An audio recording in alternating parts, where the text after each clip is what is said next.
भी थोड़ा इधर इधर इधर तो आ जाए ना, साथ तो आ जाए। हमारे तो साथ ही हैं।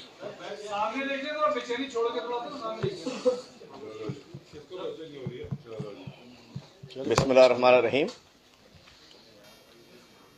मैं आप सबका शुक्रगुजार हूं कि आप तशरीफ लाए। आज जो हम इकट्ठे हुए हैं, आज एक अहम मौका है, एक अहम मोड़ है कि हमारी पाकिस्तान तहरीक इंसाफ की पूरे सिंध में नई तंजीम साजी भी हुई है पूरे पाकिस्तान के साथ साथ, और मज़ीद बेहतर अंदाज में पार्टी को मजबूत करने के लिए और बड़ी बेहतर अंदाज में अपनी तमाम सियासी क़ुव्वत को एक मरतबा इकट्ठा करके दोबारा नए अंदाज में, नए जज्बे से मैदान में उतरने के लिए कोई अहम तब्दीलियाँ की गई। हमारे पार्टी के चेयरमैन इमरान खान साहब की मजबूरी और सेक्रेटरी जनरल असद उमर साहब की मंजूरी से हमारे सिंध के सदर अली जैदी साहब ने, उन्होंने हमारे पार्लियामानी लीडर थे बिलाल गफ़ार साहब, उनको कराची का प्रेसिडेंट मुकर्रर किया है। सैफुर्रहमान महसूद साहब को जनरल सेक्रेटरी कराची मुकर्रर किया है। मुबिन जतोई साहब को सिंध का जनरल सेक्रेटरी मुकर्रर किया है। एक तो हमने सब ने उनको वेलकम किया है, और उसके साथ साथ आपके और हमारे और बड़े सीनियर पार्लियामेंटेरियन पीटीआई के, जिनका माशाल्लाह सेकंड टेन्योर है, और पहले टेन्योर में भी उन्होंने, जब आज हम 30 हैं, जब वो 3 होते थे भी, तो अल्हम्दुलिल्लाह उन्होंने, डॉक्टर साहिबा ने और हमारे समर भाई ने बड़े भरपूर अंदाज में पाकिस्तान तहरीक इंसाफ की नुमाइंदगी की थी। और आज खुर्रम भाई को तहरीक इंसाफ का पार्लियामानी लीडर मुकर्रर किया गया है। अल्हम्दुलिल्लाह कराची के सदर की हैसियत से खुर्रम शेर जमान ने बेहतरीन कारकर्दगी दिखाई, और माशाअल्लाह पार्लियामानी लीडर की हैसियत में मैं समझता हूँ मुझसे बेहतर कारकर्दगी बिलाल गफ़ार साहब ने दिखाई। क्योंकि इससे पहले मैं पार्लियामानी लीडर था, फिरदौस भाई अपोजिशन लीडर थे, तो मैं समझता हूँ कि अब पार्टी ने तय किया कि किसको कहाँ कौन से नंबर पर खिलाना है, किसको बॉलिंग करानी है, किससे बैटिंग करानी है। तो अल्हम्दुलिल्लाह वही टीम है, वही साथी हैं, वही जज्बा है, लेकिन कुछ चेंजिंग हुई। तो आज एक बेहतर एक तकरीब हमने मुनक़िद की है, और आज ऑफिशियली बिलाल गफ़ार साहब खुर्रम शेर जमान को अपने पार्लियामानी लीडर का, चूँकि ये हमारे पार्लियामेंट्री एक्टिविटीज़ का ऑफिस ये होता है।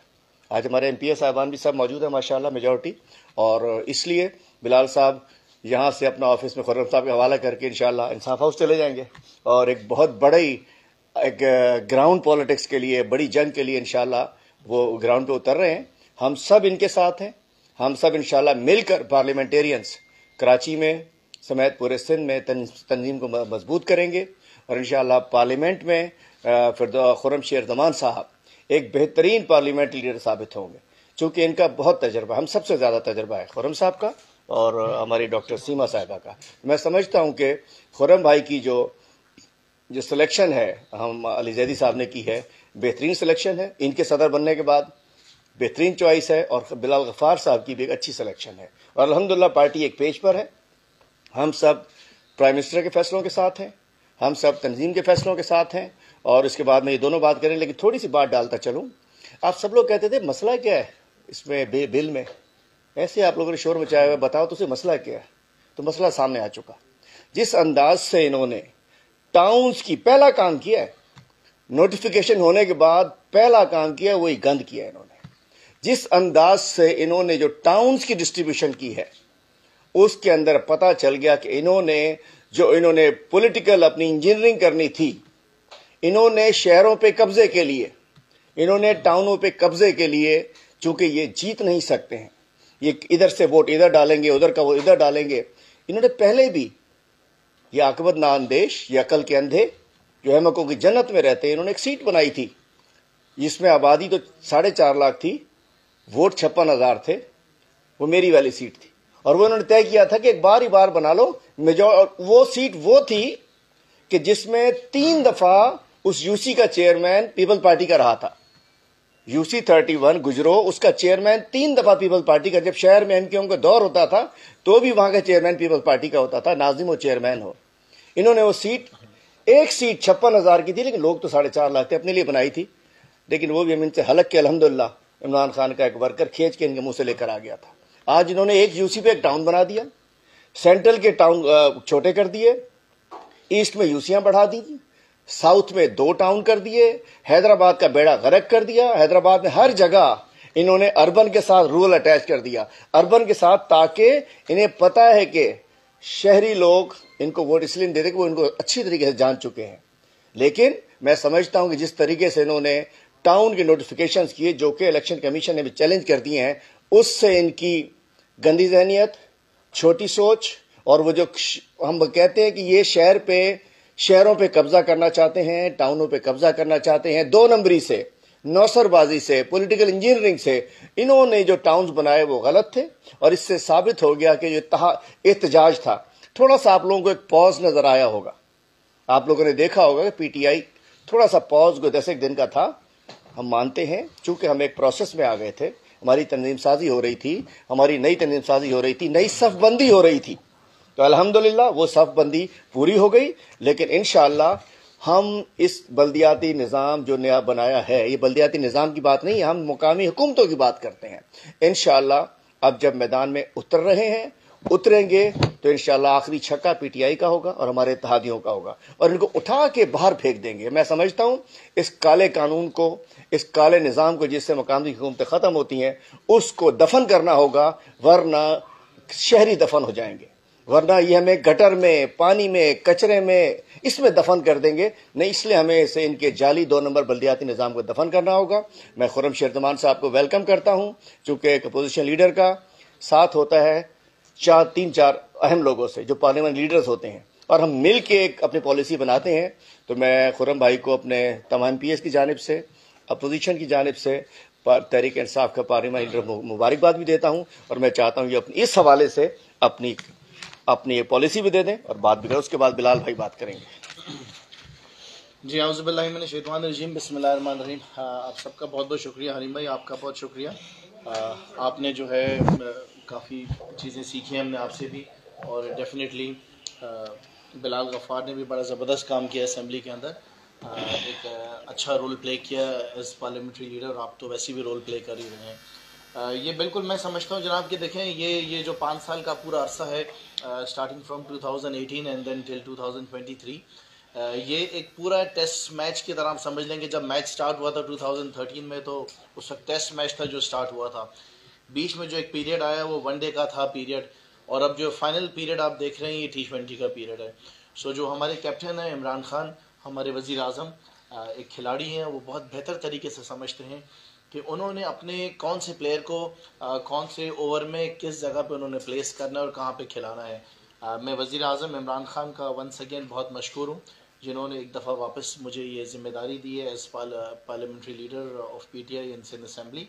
और मैं उन्हें यकीन दिलाता हूँ कि जो सिलसिला 2018 में जहाँ पे मैंने छोड़ा था, जिस तरह हमने काम किया था सिंध असेंबली में, मेरे साथ डॉक्टर सीमा ज़िया भी होती थी, उसी तरीके से हम इसको वापस शुरू करेंगे और इसको बेहतर तरीके से कोशिश करेंगे और आगे लेके जाएं। कुछ चीज़ें जिसके बारे में मैं कहना चाहूँगा, जो कि एक मेरा मैसेज भी होगा पाकिस्तान पीपल्स पार्टी को, और ख़ास तौर पे हमारे स्पीकर को सिंध असेंबली के, कि मैं इस बात पे यकीन करता हूँ कि असेंबली के अंदर जो ताकत आवाज़ की है, जो ताकत माइक की है, जो बात करने की है, वो ज़ाहिर है कि हर चीज़ से बेहतर है। जो रवैया पिछले 3 साल के अंदर स्पीकर साहब आपका रवैया सिंध असेंबली के अंदर रहा, वो बिल्कुल भी जो है मैं लफ्ज़ इस्तेमाल करूँगा कि बहुत ही अफसोसनाक था। और अब हम चाहते हैं कि इस रवैये के अंदर आपकी तब्दीली आनी चाहिए। हमें कोई शौक़ नहीं है लड़ाई झगड़ों का, शोर शराबे का, लेकिन जब आपकी तरफ से हमें मजबूर किया जाता है और मौका नहीं दिया जाता है लीडर ऑफ द अपोजिशन को कि वो बात करे, पार्लियामेंट्री लीडर को बात करने का मौका ना दिया जाता है, जब हमारे एमपीएस इतनी मेहनत करके लेजिस्लेशन करते हैं और अपने बिल्स जमा कराते हैं और उनके बिल्स जो हैं वो आते नहीं हैं, उसके साथ साथ जिस तरह प्राइवेट मेंबर्स डे होता है मंगल का, जिसमें राइट होता है अपोजिशन मेंबर्स का कि वो अपनी लेजिस्लेशन करें, उस दिन जो है इजलास जल्दी ख़त्म कर दिया जाता है, बुलडोज कर दिए जाते हैं आपके अपने resolutions during the session, agenda पूरे किए बगैर। सो मैं आपसे शुरू में तो बड़े प्यार मोहब्बत से आपसे गुजारिश करूँगा, एक कहते हैं ना कि एक असेंबली की रवायत के हिसाब से, कि वो रवायत अब हमने चेंज करनी होगी। सिंध असेंबली के अंदर ये रवायत वापस आनी चाहिए कि जो अपोजिशन के मेंबर्स हैं उनको बात करनी दी जाए, वो अपनी लेजिस्लेशन करें ताकि माहौल जो है वो अच्छा रहे।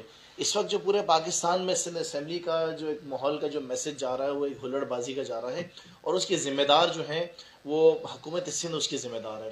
अगर आप हमें सही तरीके से सेशन चलाने का मौका देंगे तो मैं आपको बता देता हूँ यकीन से कि सेशन बहुत अच्छे तरीके से चलेगा और हम इसको आगे लेके चलेंगे और मेहनत भी करेंगे, और जाहिर है कि हमारा जो पॉइंट ऑफ व्यू होगा वो हमारी आवाम तक ज़रूर जाना चाहिए।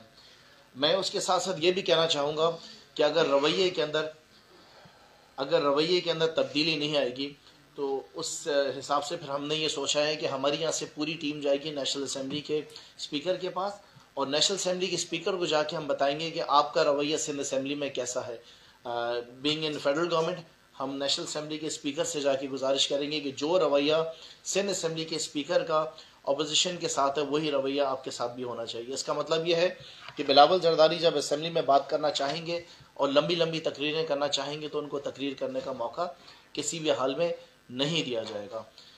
अगर आप जो कमेटीज़ जो हैं स्टैंडिंग कमेटीज़, जिसका जाहिर है कि बहुत बड़ा रोल होता है और वो एक्सपोज करती हैं बेसिकली, और जो परफॉर्मेंस होती है गवर्नमेंट को उसको बेहतर करने में अपना एक किरदार अदा करती है।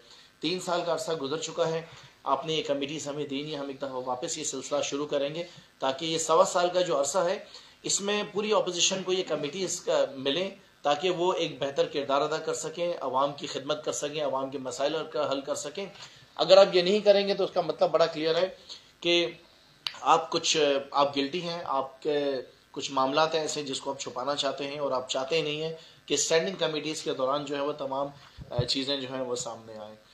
और उसके साथ साथ आखिर में मैं एक दफ़ा और एक और बात आपको कहना चाहूँगा कि ये मैंने फ़ैसला किया है कि बीइंग पार्लियामेंट्री लीडर पीटीआई का सिंध असेंबली में, मैं जो शुरुआत अपनी करूँगा मैं उन 2 लोटों से शुरू करूँगा, जो 2 लोटे जो कि पाकिस्तान तहरीक इंसाफ का इमरान खान का वोट लेके कामयाब होकर आए थे, और जिस दिन मनी बिल पेश हुआ था उस दिन जो है ना वो उन्होंने हमें वोट नहीं दिया था और भाग गए थे, जो कि एक असलम मबड़ू हैं और दूसरे जो है शहरियार सेनेट के इलेक्शंस का जिस दिन वोट का दिन था।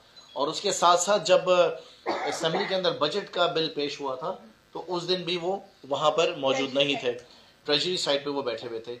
ये तमाम वो सबूत हैं जो कि मुझे यकीन है कि इलेक्शन कमीशन ऑफ पाकिस्तान वैसे तो अपनी बड़ी बड़ी बातें करता है और ये दिखाना चाहता है कि वो बड़ी ईमानदार तरीके से और ईमानदारी के साथ चल रहा है। ये इलेक्शन कमीशन के लिए भी टेस्ट टाइम होगा, इनका इम्तिहान का टाइम होगा कि इसके ऊपर ये क्या फ़ैसला करते हैं। इस केस को हम इलेक्शन कमीशन लेके जाएंगे, इस केस को हम अदालतों में लेके जाएंगे, और असलम अबड़ों को और उसके साथ साथ शहरियार शहर जो 2 लोटे हैं जो इमरान खान का वोट लेके ऐसे भाग गए, जिन्होंने बजट के सेशन में मनी बिल के दौरान इन्होंने वोट नहीं दिया था और सेनेट के टाइम वोट नहीं दिया था, इनके केस को हम लेके जाएंगे। इन दोनों के केस को हम मिसाल बनाएंगे ताकि आइंदा कभी भी कोई शख्स चाहे वो वोट किसी भी सियासी जमात का लेकर आए वो गद्दारी ना करे। ऐसे लोगों को एक्सपोज करना, अवाम के सामने एक्सपोज करना, इन गद्दारों को इनका असल चेहरा अवाम के सामने दिखाना बहुत ज़्यादा ज़रूरी है और इनको हम आगे बढ़ने नहीं देंगे इंशाअल्लाह ताला। आखिर में हम पूरी कोशिश करेंगे कि जो हालात सूबे सिंध के हैं उसको बेहतर तो लफ्ज़ मैं नहीं इस्तेमाल करूँगा, उसको इनको एक्सपोज करने में हम अपना किरदार अदा करें। सूबे सिंध के हालात जो हैं हम सब जानते हैं कि वो दिन ब दिन बद से बदतर होते जा रहे हैं और पूरे सूबे को ऐसा लग रहा है कि मुंजे दौड़ों के अंदर ये तब्दील करना चाहते हैं। बेशुमार ऐसे मसाइल हैं, हम अगर इधर बैठ कर बात करना चाहें तो किताबों में किताबें लिखी जा सकती है पाकिस्तान पीपल्स पार्टी की नालायकी के ऊपर।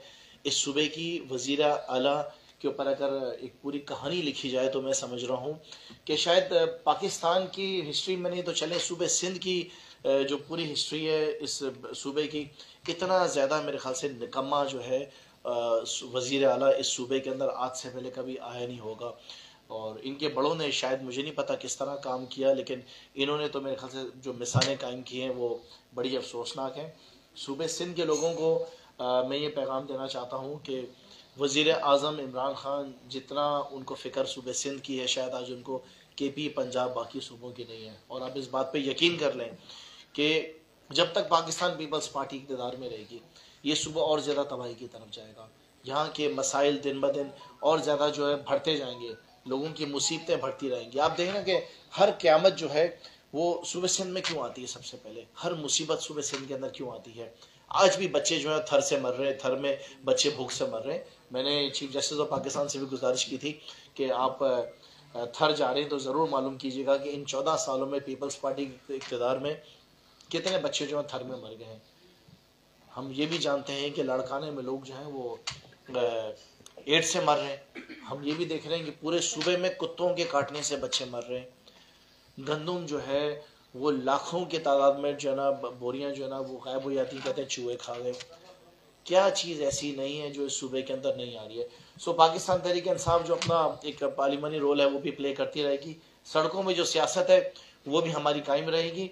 हम इंशाल्लाह ताला फौरी तौर पे कोशिश कर रहे हैं कि हम एक जो है एक रिक्वेस्ट जमा कर दें इजलास की, ताकि जो मसाइल इतने हमने रिसेंटली जो मसाइल हमारे सामने आए उनके ऊपर असम्बली में बहस हो। असम्बली का जो मकसद होता है वो मकसद ये होता है कि लोगों के जो मसाइल हैं उनको हाईलाइट किया जाए, लोगों के मसाइल को हल किया जाए। अगर पीपल्स पार्टी ने अपना किबला दुरुस्त नहीं किया, अगर इस असम्बली को सही तरीके से चलने में अपना किरदार अदा नहीं करा, और ख़ास तौर पे इस असम्बली के स्पीकर साहब ने, आगा सिराज दुरानी साहब, आपसे भी मेरी गुजारिश है, हम चाहते हैं कि हम जो हैं वो एक बेहतर तरीके से असम्बली को चलाएं और कोई ऐसी बात ना हो कि जो कि आपकी भी जो है उसमें नाराज़गी उसके सामने आए। सो लिहाजा वंस अगेन मैं बड़ा मशहूर हूँ अपनी पार्टी का वज़ीर आज़म इमरान खान साहब का, जिन्होंने मुझे मौका दिया एक दफ़ा वापस PTI के MPs को सिंध असम्बली में लीड करने का। इंशाल्लाह ताला बेहतरीन अपोजिशन का रोल जो है हम प्ले करेंगे। शुक्रिया। मैं तो कमांडर कराची कहने में कोई वज़ायका नहीं है, हमारे कराची के प्रेसिडेंट। और ये याद दिलाता चलूँ कि जब ये ईस्ट में हमारे सदर थे तो अल्हम्दुलिल्लाह एक सीट के अलावा पूरा ईस्ट इन्होंने बैसियत सदर के हमें जितवा के दिया था। हमें उम्मीद है इंशाल्लाह अगले आने वाले इलेक्शन में एज ए कराची प्रेसिडेंट पूरे कराची की सीटें हमें जितवा के देंगे। हमें बहुत उम्मीद है अपने साथी से बिलाल गफ्फार साहब से।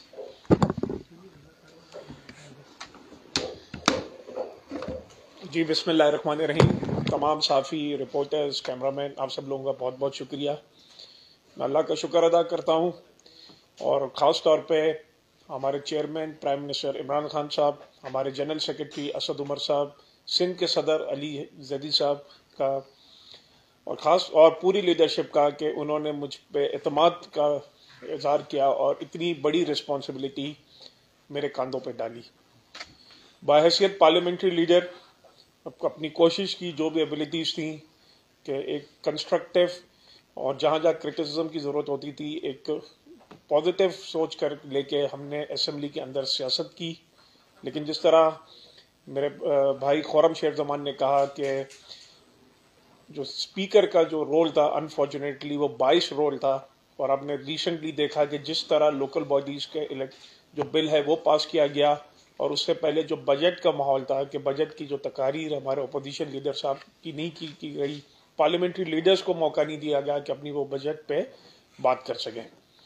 मैं ये भी समझता हूँ कि कहीं मेरी कोताहियाँ हो गई होंगी, तो अब इंशाल्लाह ताला जो पार्टी ने मुझ पे नई जिम्मेदारी दी है उस पर काम करेंगे।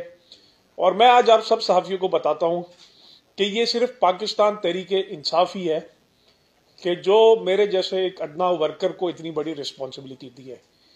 एक सोशल मीडिया का एक्टिविस्ट, फिर पार्टी में तब्दीली रजाकार में वॉलंटियर, फिर 2013 में डिस्ट्रिक्ट ईस्ट तब्दीली रजाकार का जो प्रोग्राम था उसको हेड किया, फिर उसके बाद डिस्ट्रिक्ट ईस्ट का सदर बना और 2018 के इलेक्शन में भी डिस्ट्रिक्ट ईस्ट का सदर था।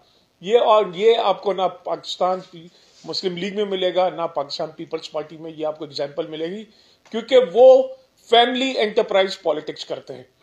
जो आपने देखा पीपल्स पार्टी में भी और PMLN में भी इतने सीनियर लोग हैं जिन्होंने शायद 40-40, 50-50 साल पार्टी में डाल दिए, लेकिन उनकी शायद एक ही उनको एक रिस्पॉन्सिबिलिटी जिम्मेदारी दी गई है कि जो शरीफ फैमिली है और उनकी जो औलाद है उनको खुश करना, और जो वहाँ पे जो जरदारी और जो एक जो नए जो बिलावल जो सो कॉल्ड चेयरमैन है उनको खुश करना और उनकी चमचागिरी करना। तो ये जो ट्रू एसेंस ऑफ जमहूरियत है और जो ट्रू एसेंस ऑफ पार्टी को जो डिवोल्यूशन ऑफ पावर है, ये सिर्फ आपको पाकिस्तान तहरीक इंसाफ में ही मिलेगी। इंशाल्लाह ताला हमारा जो टास्क है जो प्राइम मिनिस्टर साहब ने और हमारे जनरल सेक्रेटरी साहब ने दिया है, लोकल बॉडीज इलेक्शंस की तैयारी, भरपूर तैयारी करके हम अपनी तंजीम साजी को ब्लॉक कोर्ट तक लेके जाएंगे। साथ साथ जो हमारा एक जो लोकल बॉडीज का जो बिल है उसमें हम सिर्फ कराची ने पूरे सूबे सिंध में भरपूर प्रोटेस्ट करेंगे और इंशाल्लाह ताला ये जो हमारा एक हदफ है कि ये जो काला कानून है, जो इसका जो बिल है, इसको विड्रॉ कराएंगे और हम चाहते हैं कि एक इफेक्टिव, एफिशिएंट और कॉम्प्रिहेंसिव बिल आए सूबे सिंध में, ताकि जो सूबे सिंध के जो मसाइल हैं वो हल हो सके। और हम चाहते हैं, हमारी एक ही डिमांड है कि आर्टिकल 140A के थ्रू आपका पॉलिटिकली, फाइनेंशियली और एडमिनिस्ट्रेटिवली आपका मजबूत बल्दियाती निज़ाम हो। मैं खुर्रम शेर ज़मान को मुबारकबाद पेश करता हूँ पार्लियामेंट्री लीडर बनने की पे, और ख़ास तौर पे एक और चीज़ की मुबारकबाद देता हूँ कि इन्होंने बहैसियत कराची सदर 3 साल में बहुत मेहनत की है, कराची की तंजीम को एक नए हाई लेवल पे लेके गए हैं और मेरे लिए अब चैलेंज है कि इनका मैं मुकाबला कर सकूँ। मैं उम्मीद करता हूँ कि जो मेरे ऊपर जिम्मेदारी दी गई है उसमें हम पूरा उतरेंगे और तमाम MPs, MNAs हम मिल के इस माफिया का मिल के मुकाबला करेंगे। और आज मैं आपको बताने लगा हूं कि 2023 में भी इंशाअल्लाह ताला जो सिंध में हुकूमत होगी वो पाकिस्तान तहरीके इंसाफ की होगी। आप सबका शुक्रिया।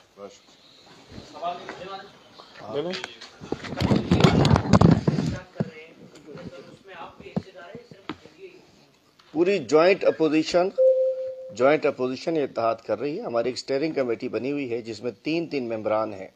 हमारी तरफ से खुर्रम शेर ज़मान साहब, लाल गफ़ार साहब और विंग कमांडर क्यू हाकिम साहब हैं। GDA से सरदार अब्दुल रहीम, आरिफ मुस्तफ़ा जोतो, हसनैन मिर्ज़ा साहब मेंबर हैं और MQM की जानिब से मोहम्मद हुसैन साहब, जावेद हनीफ और ख्वाजा इज़हार साहब मेंबर हैं। तो एक जॉइंट कमेटीज़ बनी हुई हैं और मुश्तरका तौर पर GDA, MQM, PTI मिलकर एहतजाज कर रही है पूरे सिंध के अंदर। अब ये होता है किसी ज़िले में किसी का ज़्यादा असर होता है, कहीं होता है, लेकिन पूरे सिंध में जो भी एक्टिविटी हो रही है, तीनों जमातें, जॉइंट अपोजिशन जो पार्टीज हैं मिल के कर रहे हैं।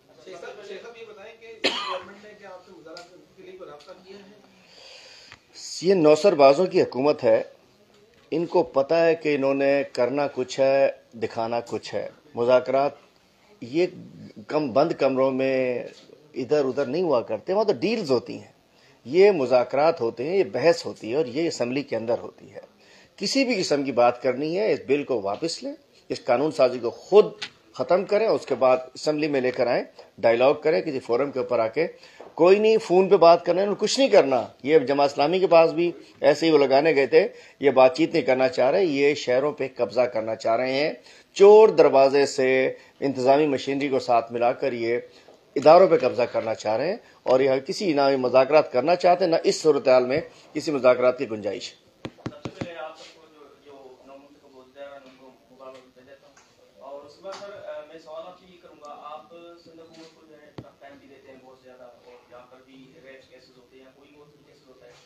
आप सबसे पहले वहाँ पर जाए बताते कौन से, ये नहीं सोचते कि आप कराची में फिर वो कश्मीर में हो रहा है या कैटी बंद हो रहा है कुछ। लेकिन ये फरमाइएगा कि आपकी जो हिकमत हुई क्या है बल्दियाती इंतखाबात के हवाले से, क्योंकि जमायत इस्लामी जो है वो 13 दिन से एहतजाज कर रही है, बारिश के दौरान भी जो है वो वहीं पर।